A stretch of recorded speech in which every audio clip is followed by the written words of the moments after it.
নমস্কার, primary edtech YouTube চ্যানেলের পক্ষ থেকে সকলকে স্বাগত।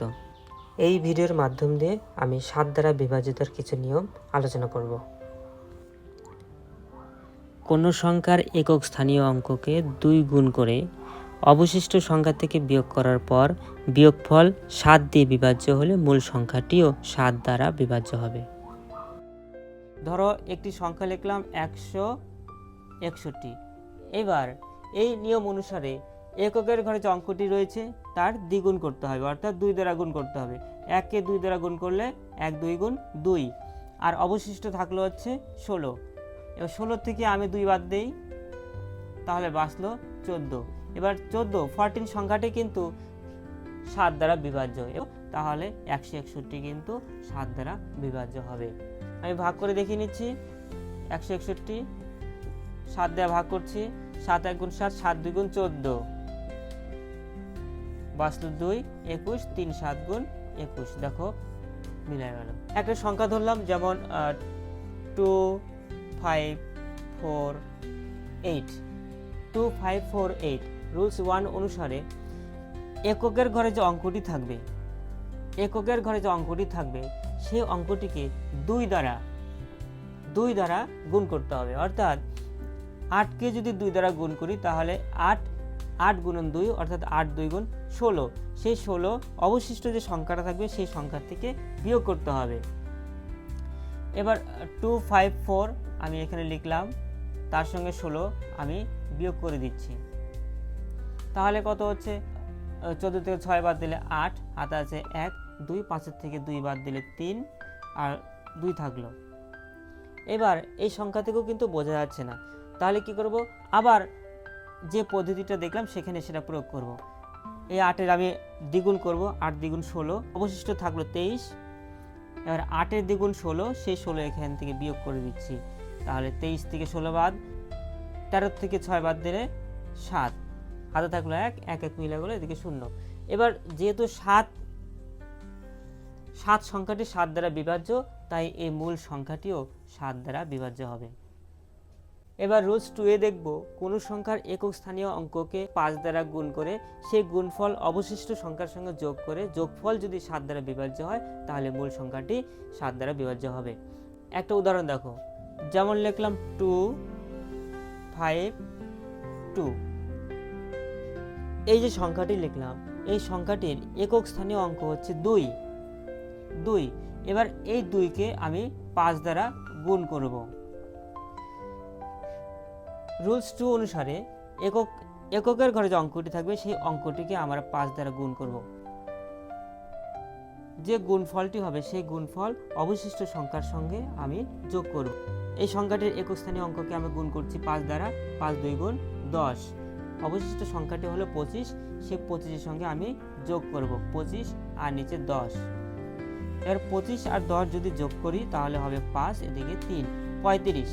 এবার 35 যেহেতু 7 দ্বারা বিভাজ্য, তাই এই মূল সংখ্যাটিও 7 দ্বারা বিভাজ্য হবে। আশা করি তোমরা সকলেই বুঝতে পেরেছো। আমি আরেকটা উদাহরণ দিয়ে তোমাদের দেখাচ্ছি। ধরো একটি সংখ্যা লিখলাম 1015। এবার এই সংখ্যাটির এককের ঘরের সংখ্যা হচ্ছে 5। এই 5কে আমি 5 দ্বারা গুণ করব। 5 5 গুণ 25, আর অবশিষ্ট সংখ্যা দাঁড়াচ্ছে 101। এবার 101-এর সঙ্গে আমি 25 যোগ করব। 5 1 6, 2 2 1 1, যোগফল হলো 126। এবার 126কেও কিন্তু বোঝা যাচ্ছে না 7 দ্বারা ভাগ যাবে কিনা। আমি আবার এই সূত্রটা এখানে প্রয়োগ করব। এবার এই সংখ্যাটির ক্ষেত্রে এককের ঘরে অঙ্কটি হচ্ছে 6। এবার 6কে আমি 5 দ্বারা গুণ করব। 5 6, 5 6 গুণ 30, আর অবশিষ্ট থাকলো 12। এই 12-এর সঙ্গে আমি 30 যোগ করব। 2 2 0 2, আর 3 আর 1 হচ্ছে 4, তাহলে কত দাঁড়ালো? 42। এবার 42 সংখ্যাটা কিন্তু 7 দ্বারা বিভাজ্য। যেহেতু 42 7 দ্বারা বিভাজ্য, তাই এই মূল সংখ্যাটিও 7 দ্বারা বিভাজ্য হবে। রুলস 3 অনুসারে দেখো, কোনো সংখ্যার শেষ অঙ্ক দুটিকে অবশিষ্ট অংশের দ্বিগুণের সঙ্গে যোগ করলে যোগফল 7 দ্বারা বিভাজ্য হলে মূল সংখ্যাটিও 7 দ্বারা বিভাজ্য হবে। এবার কয়েকটি উদাহরণের মাধ্যমে আমরা বুঝে নেব। একটি উদাহরণ দেখে নাও 1806 1806। এই সংখ্যাটির শেষ যে দুটি অঙ্ক আছে সেই দুটি অঙ্ককে অবশিষ্ট অংশের দ্বিগুণের সঙ্গে যোগ করব, যোগ করে দেখব সংখ্যাটি কত দাঁড়াচ্ছে। তাহলে অবশিষ্ট অংশ দাঁড়াচ্ছে 18, এই 18কে আমি দ্বিগুণ করব। 18কে যদি 2 দ্বারা গুণ করি তাহলে 18 2 গুণ 36 হচ্ছে 36, এবং এই শেষ অঙ্ক দুটিকে আমি এখানে যোগ করব। 06 মানে 6। আচ্ছা, যোগ করলাম, 6 6 যোগ করলে 12, 12 2 হাত আছে 1, 3 আর 1 4, তাহলে দাঁড়ালো কত? 42। এবার 42 যেহেতু 7 দ্বারা বিভাজ্য, তাই 1806ও 7 দ্বারা বিভাজ্য হবে।